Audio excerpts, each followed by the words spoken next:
بسم اللہ الرحمن الرحیم۔ جب بھی کوئی نئی چیز کی جاتی ہے تو یقیناً انسان جھجکتا ہے، شوق ہوتا ہے، لغوی بدعت ذہن میں آتی ہے کہ یہ تو نیا کام ہو رہا ہے جو حضور نے نہیں کیا۔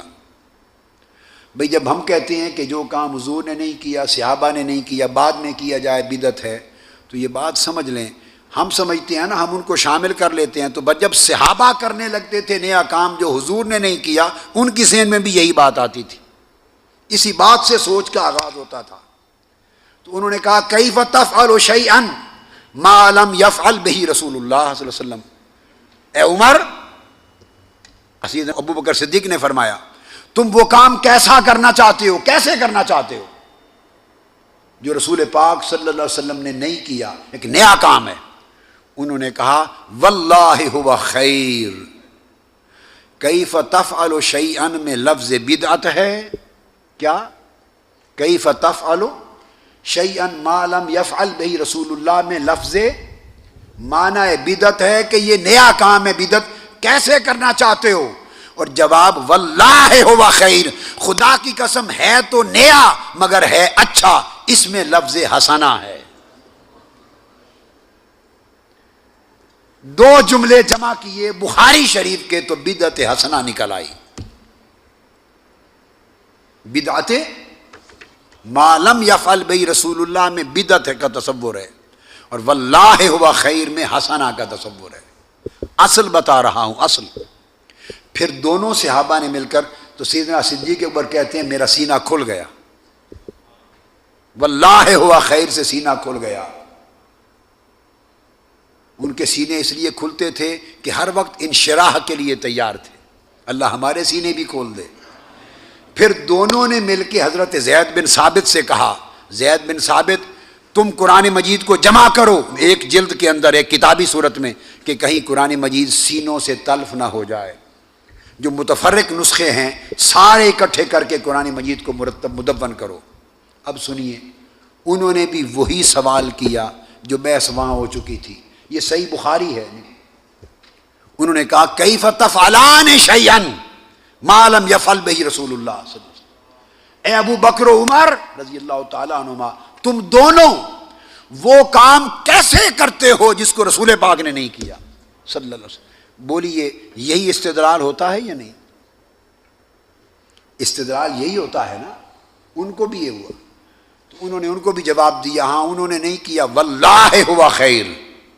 وہ سینے میں ایک ہاتھ جو مارا اور کہا خدا کی قسم کام تو نیا ہے، یعنی لغون بدعت ہے، لغون بدعت ہے مگر ہے خیر۔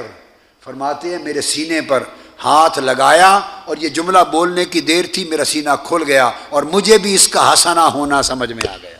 اور یہ جو حدیث میں نے آپ کو بتائی لکھ لیں، یہ صحیح بخاری کتاب التفسیر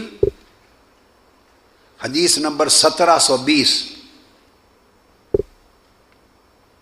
اور پھر دوبارہ صحیح بخاری کتاب الاحکام حدیث نمبر 2629، پھر تیسری بار یہ کتاب ترمذی الجامع ترمذی کتاب التفسیر حدیث نمبر 3103، اور بے شمار اور دیگر کتب حدیث میں آئی ہے۔ میں نے آپ کو صرف یہ دو میں بتا دیا۔ اسی طرح عرض کرنے کا مقصود یہ تھا کہ جب نیا کام کوئی ہوتا ہے، نیا کام، تو وہ لغون ایک بدعت ہوتا ہے، مگر دیکھا جاتا ہے کہ یہ منشاء شریعت کے تابع ہے اور مقاصد شریعت کی مطابقت میں ہے اور امر خیر کے لیے ہے یا خلاف احکام شریعت ہے، اس پر تعین ہوتا ہے حسنہ اور سیئہ کا۔ اسی طرح نماز تراویح یاد رکھ لیں، حضور صلی اللہ علیہ وآلہ وسلم نے پوری حیات طیبہ کبھی اس پر امام مقرر نہیں فرمایا، خواہ کوئی 20 رکعتیں پڑھے یا 8، میں دونوں کے لیے بتا رہا ہوں۔ نہ 8 رکعتوں کے لیے امام تراویح مقرر کیا گیا، نہ 20 رکعتوں کے لیے امام تراویح مقرر کیا گیا۔ اس وقت گفتگو رکعت کی نہیں کر رہا، یہ الگ آئے گی، آگے حدیث آئے گی۔ میں امام مقرر کر کے باجماعت نماز تراویح کا اہتمام کرنا، یہ بدعت ہے۔ حضور علیہ السلام کے زمانہ اقدس کے اعتبار سے آقا علیہ السلام نے نہیں کیا امام مقرر، اور کل حیات مبارکہ میں آقا علیہ الصلوۃ والسلام 2 راتیں یا تیسری رات 3 راتیں صحابہ کرام کے ساتھ آ کے نماز پڑھی۔ تیسری رات ساری رات صحابہ کرام انتظار کرتے رہے کہ حضور تشریف لائیں گے، اور آقا باہر تشریف نہیں لائے، اور آپ نے فرمایا مجھے ڈر ہے کہ امت کہیں واجب نہ سمجھے۔ پھر سیدنا ابوبکر صدیق نے 2.5 سال تک امام مقرر نہیں کیا نماز تراویح پر۔ پھر سیدنا فاروق اعظم رضی اللہ تعالیٰ عنہ کے بھی اوائل دور میں امام مقرر نہیں تھا۔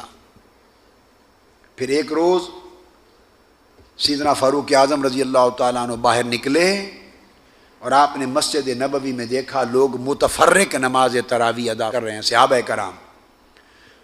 آپ نے کہا اس طرح تو لوگ غفلت کرنے لگ جائیں گے، اب کیوں آقا نے پہلے نہیں کروائی امام مقرر، اور امام مقرر کیا سیدنا فاروق اعظم نے۔ آپ کے ذہن میں سوال آئے گا کہ اگر انہوں نے مقرر کیا تو حضور نے مقرر کیوں نہیں کیا؟ میں نے کہا نا، وقت کے ساتھ تقاضے بدلتے ہیں، اور نئے تقاضوں کو پورا کرنے کے لیے اہتمام کرنے پڑتے ہیں۔ وہ اہتمام اگر تابع اصل اور مطابق شرع مقاصد شرع ہو تو وہ برا نہیں ہوتا، وہ بدعت دلالہ نہیں ہوتی۔ خلاف مقاصد شرع ہو تو برا ہوتا ہے۔ آقا علیہ السلام نے امام کیوں نہیں مقرر کیا؟ سادہ جواب ہے کہ دور غفلت نہ تھا، وہ دور غفلت نہ تھا۔ صحابہ مستعد رہتے ساری رات بھی عبادت کرنے کے لیے، آقا روکتے تھے کہ اتنا نہ کھڑا ہوا کرو، کچھ سویا کرو، کچھ پڑھا کرو۔ وہ دور تھا۔ جو زمانہ گزرتا گیا تو سیدنا فاروق اعظم رضی اللہ تعالیٰ عنہ کو خیال گزرا لوگ متفرق پڑھ رہے ہیں، کوئی گھروں میں، کوئی مسجد میں۔ زمانہ گزرتا اسی حال میں گیا تو لوگ غفلت کا شکار ہو جائیں گے اور پڑھنا چھوڑ جائیں گے، لہٰذا کیوں نہ ان کے لیے اہتمام کر دیا جائے کہ پابندی سے پڑھیں۔ تو سیدنا فاروق اعظم رضی اللہ تعالیٰ عنہ نے حضرت ابی بن کعب رضی اللہ تعالیٰ عنہ کو امام تراویح مقرر کر دیا۔ کیا؟ حضرت ابی بن کعب رضی اللہ تعالیٰ عنہ تو پہلا امام تراویح آقا علیہ السلام کے وصال کے تقریباً 3 سال کے بعد مقرر ہوا۔ سیدنا فاروق اعظم نے امام مقرر کیا، حکم دیا کہ ان کے پیچھے باجماعت پڑھو۔ اگلی رات پھر نکلے دیکھنے کے لیے، جب آئے اور دیکھا کہ امام کے پیچھے باجماعت نماز پڑھ رہے ہیں تو سیدنا فاروق اعظم رضی اللہ تعالیٰ عنہ نے فرمایا، اور یہ حدیث بھی صحیح بخاری میں ہے، جو ابھی کوٹ کر رہا ہوں نا، یہ بھی صحیح بخاری میں ہے، بخاری پڑھا رہے ہیں تو بخاری شریف میں سیدنا فاروق اعظم نے فرمایا، ان کو اکٹھا نماز پڑھتے ہوئے فرمایا، نعم البدعۃ ھذہ، نعم البدعۃ ھذہ، دیکھ کر فرمایا دیکھو کتنی اچھی اور پیاری بدعت ہے۔ بعض لوگ کم علمی کی وجہ سے یا زیادہ غصے اور جلال کی وجہ سے، تنگ نظری کی وجہ سے، جن کے فہم اور علمی دینی ادراک میں توسع وسعت نہیں ہے، تنگ نظری کی وجہ سے وہ کہتے یہ کیا ہوا؟ کبھی بدعت بھی اچھی ہو سکتی ہے، جب بدعت ہوئی تو بدعت تو غلط ہوتی ہے۔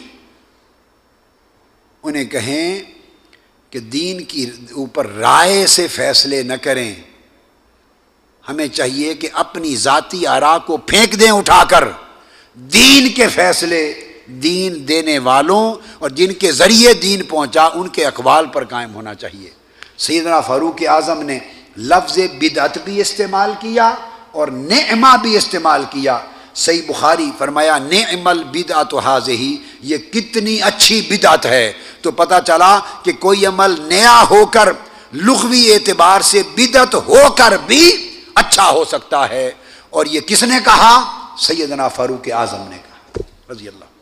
اس کا حوالہ لکھ لیں، صحیح بخاری کتاب و صلاۃ التراویح، امام بخاری اس حدیث کو خود صلاۃ التراویح کی کتاب میں لائے ہیں۔ امام بخاری صلاۃ التراویح، باب و فضل من قام رمضان، قیام رمضان کی فضیلت میں۔ حدیث کا نمبر ہے 1906۔ نسخے مختلف ہوتے ہیں، نمبر بدلتے ہیں، میں نے کل بھی سمجھایا تھا، اس لیے باب لکھوا دیا، کتاب صلاۃ التراویح اور باب فضل من قام رمضان، رمضان کے قیام کی فضیلت میں۔ یہ امام بخاری اس حدیث کو لائے، اور موطا امام مالک وہ بھی حدیث نمبر 250 کے تحت جلد دوم میں اور جلد اول میں 114 امام مالک بھی الموطا میں حدیث کو لائے، اور دیگر کتب میں بھی ہے۔ میں نے صلاۃ التراویح کے عدد پر حدیث کی پوری کتاب مرتب کی ہے، التصریح فی صلاۃ التراویح، یہ حدیث کی کتاب ہے جو میں نے نماز تراویح کے عدد پر مرتب کی ہے۔ تفصیل پڑھنے کے لیے یہ میری حدیث کی کتاب جو چھوٹی ہے آپ کے لیے کافی۔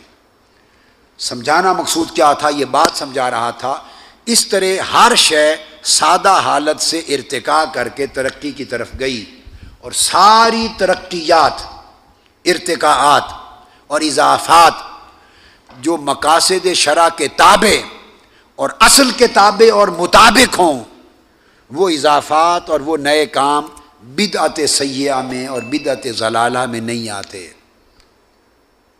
وہ مستحسنات ہوتے ہیں، اور اگر ان پر لغوی اعتبار سے بدعت کا لفظ لکھا بھی جائے جو ائمہ نے لکھا ہے تو وہ بدعات حسنہ